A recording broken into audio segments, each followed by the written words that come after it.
What is up, guys, and welcome back to the channel. So today, with the conclusion of The Flash Season 9, we're going to be ranking all of The Flash's season finales. Now guys, this might actually surprise you, but I actually think there's only one bad season finale of The Flash. The rest of them I think are at least watchable and, at least enjoyable. But yeah, I think there's just one that's really bad. So with that said, let's start off at number 9, which is, of course, the worst season finale of The Flash, and that is Season 9, Episode 13, the series finale. This was terrible. This was just straight up awful. I mean, yeah, of course, you had the villains return. It was cool to see them back. It was cool to see the actors come back, but still, I mean, you're not going to even have them interact with the Flash. You're just going to have them get bested by terrible side characters. Doesn't make any sense whatsoever. Barry's just fighting Eddie Thawne, aka Cobalt Blue, who still isn't even that good and was only a main villain for like a third of an episode, which doesn't make any sense. So yeah, the series finale and the season 9 finale was just handled horribly, and yeah, the side characters are what make it, the most aggravating, and just how they were easily able to defeat villains that were given seasons in dedication. So it's just really annoying how they went about the series finale, and yeah, I'll never forgive Eric Wallace for doing that. So yeah, obviously season 9 episode 13, The Flash's season 9 finale, comes in at number 9 and the worst season finale of The Flash. So now coming in at number 8 is Season 6's finale, Season 6, Episode 19, and this one isn't really their fault. Obviously, they had to cut the season short due to COVID, so this episode, the reason it's this low is because it wasn't meant to be a finale. I guess there is kind of a cliffhanger, but not really. This episode isn't really handled that well. They had the weird fight scene with like multiple different camera angles on one screen, which really, it was just totally unnecessary. And yeah, this episode was just boring overall, and yeah, there's nothing that really screams, oh, this is a great episode. So yeah, season 6's finale, season 6 episode 19, while it isn't terrible, it's just boring and there's nothing really exciting about it. Now at number 7, I have Season 8's finale, Season 8, Episode 20. This was the finale to, I guess, the Reverse Flash storyline. It was the negative Reverse Flash character when he was in that black suit. First of all, the black suit looks horrendous. I mean, it could have looked better if he had the chin strap and he was vibrating and had the red eyes, but it just looks terrible without any of that. Barry being, all souped up on positive forces and Thawne being all souped up on negative forces doesn't really make a whole lot of sense to me. I mean, this could have been the series finale, and if it was, I really would have wanted them to just have a classic speedster fight between the Flash and the Reverse Flash. However, I will say this, the rivalry between the Flash and Reverse Flash in this episode was still fantastic. But yeah, that's really the only main really good thing about this. I mean, of course, you had a ton of returning characters, which was really great to see. And yeah, even though this finale had a lot of things wrong with it, it was still entertaining to say the least, whereas Season 9's finale just made me want to scream. Season 8's finale wasn't actually that bad compared to that. So yeah, Season 8's finale, while it is definitely nowhere near the best finale, it's definitely not terrible either. So now at number 6, I have Season 7's finale, Season 7, Episode 18. Of course, this was the end to the Godspeed stuff, and what I really liked about this, I mean, obviously it wasn't that good, but what I really did like is that the final battle did not have any side characters. It was literally just Barry and Thawne going up against Godspeed. So, I mean, obviously, a lot of people have mixed opinions on that big lightsaber fight that they did.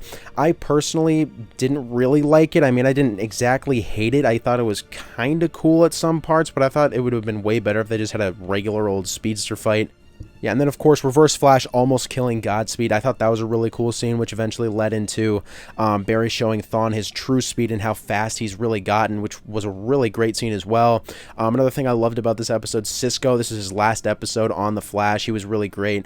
And then just tons of other returning characters, as Eric Wallace likes to do, which, I mean, I don't exactly hate that about this episode. I mean, there were definitely some pretty good stuff going on with the returning characters.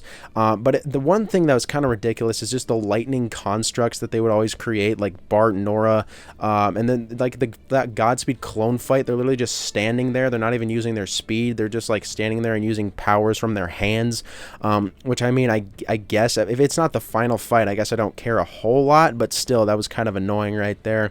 But yeah, like I said, Season 8 and Season 7's finale, they both don't make much sense, and they both are, kind of complicated and aggravating in some parts, and they just look kind of stupid, but they are still, entertaining and definitely watchable, to say the least, which is why they're nowhere near the bottom of the list. Well, I mean, they're kind of near the bottom of the list, but that's why they're not at the bottom of the list.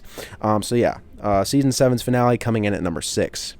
And guys, the rest of these finales I would consider to be either good or great. So starting off at number 5, we have season 4's finale, episode 23.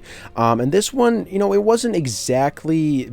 It definitely wasn't bad at all. It's just that I think the Thinker was defeated way too easily. I mean, Barry going into the Thinker's mind and then just easily getting out after he, you know, sees the portal, you know, just running through a bunch of different Thinkers.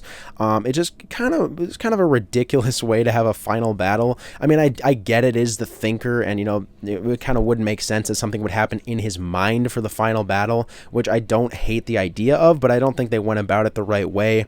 Nonetheless, I do think this episode was very entertaining. The episode before that leading into it was also really, really good. So yeah, I think this episode, you know, there's nothing too special about it, but definitely nothing that is that bad about it whatsoever. And then, of course, Nora helping Barry destroy the satellite and, you know, then revealing herself as Barry's daughter, I thought was actually a pretty decent cliffhanger. So yeah, season 4, episode 23, coming in at number 5. Now, at number 4 is season 3, episode 23, or, you know, season 3's finale. And the one thing I don't like about this episode is that Barry tried to help Savitar, which doesn't make any sense. Like, Savitar literally killed HR, and then Barry's like, yo, can I help you? Which doesn't make a whole lot of sense to me. But yeah, in the end, they did fix that with, you know, Barry and, you know, Wally and Jay Garrick going up against Savitar in a really cool speedster fight. And then all the stuff with Killer Frost was going on in this episode as well. That was really great to see. And then the ending with Barry going into the Speed Force was really great as well. So yeah, season 3, episode 23 didn't start off that good, but did end very, very good. So then it comes in at number 4.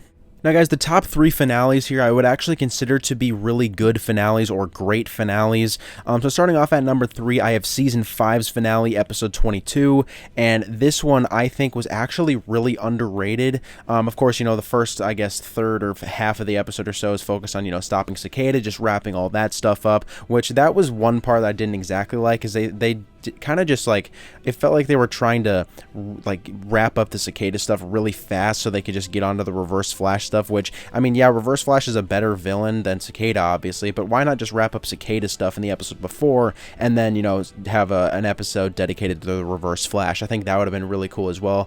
But nonetheless, Reverse Flash was still absolutely amazing in this episode. Him escaping from prison is probably a top 10 best scene in the Flash. But yeah, that was really great. The rivalry between the Flash and the Reverse Flash, once again, is amazing in this episode. Nora's death, when, you know, she's erased from existence, when, you know, Reverse Flash's master plan comes to pass, is a really emotional scene, and it was really great to see that. And, you know, the big team up fight versus the Reverse Flash, that's what I really like about this episode, is they had an entire team facing Reverse Flash. And the reason I like that is because in the comics, Reverse Flash is supposed to be this insanely powerful villain. Like, they had, I believe, one comic, there was like 8 different speedsters lined up against Reverse Flash. So it was 1 versus 8, and Reverse Flash still almost won. So that's how powerful Reverse Flash is, and that's how they should have been treating him on the show, and that's what I really liked about this episode here. So that was great as well. And then the cliffhanger, you know, obviously we already knew it was coming, but it was still pretty cool to see the newspaper headline date change from 2024 to 2019 to, you know, just foreshadow the crisis. So yeah, for the most part, I really did enjoy season 5's finale, and it comes in at number 3. And then, of course, guys, the top 2 should be no discussion. If you want to put, you know, my number 2 at your number 1, I totally would respect that, and I'd come close to agreeing with it, because these finales, I think, are both 10 out of 10, or at least almost 10 out of 10. So at my number 2, I have season 2, episode 23, obviously season 2's finale. This finale is absolutely amazing, starting off with Barry reacting to Zoom killing his father, and, you know, some of his best, Grant Gustin's best acting he's ever done. The rivalry with him and Zoom is off the charts in this episode, and it's absolutely amazing to watch. And then, you know, of course, the final battle between Zoom and the Flash is absolutely amazing, with, you know, them actually having a race, which I actually really like. And then, you know, Zoom turning into the Black Flash was a cool scene, and it was very unexpected. And then, of course, the ending cliffhanger with Barry saving his mother, even though Flashpoint didn't exactly turn out that good in Season 3. The cliffhanger itself in Season 2 was still absolutely amazing. And yeah, there wasn't really much wrong with the Season 2 finale. So yeah, that's, of course, why it comes in at number 2.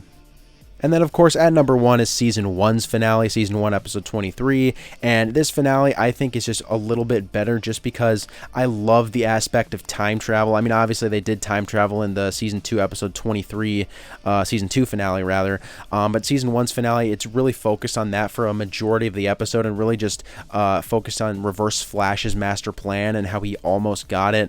The final fight between him and Barry was actually really good as well, even if it didn't last that long. Eddie killing himself was a really interesting scene. It wasn't exactly that emotional, but it was still a very interesting scene right there. And yeah, Reverse Flash is, hands down my favorite villain. Another reason why this episode is at number 1. Barry and Thawne's rivalry in this episode is maybe the best it's ever been. And then, of course, guys, we can't forget about what's probably Grant Gustin's best ever acting moment, and that's when Barry goes back in time to comfort his dying mother. That was such an intense scene and such a great scene, one of the best scenes of The Flash. And yeah, I love this episode. I love these top 2 episodes, and yeah, that's why Season 1, Episode 23 comes in at number 1. But anyways, I'd say that's about it, guys. Thanks for watching. Make sure to comment your thoughts on this video down below, as well as your ranking of your Flash's season finales. And yeah, I'll see you guys in the next video.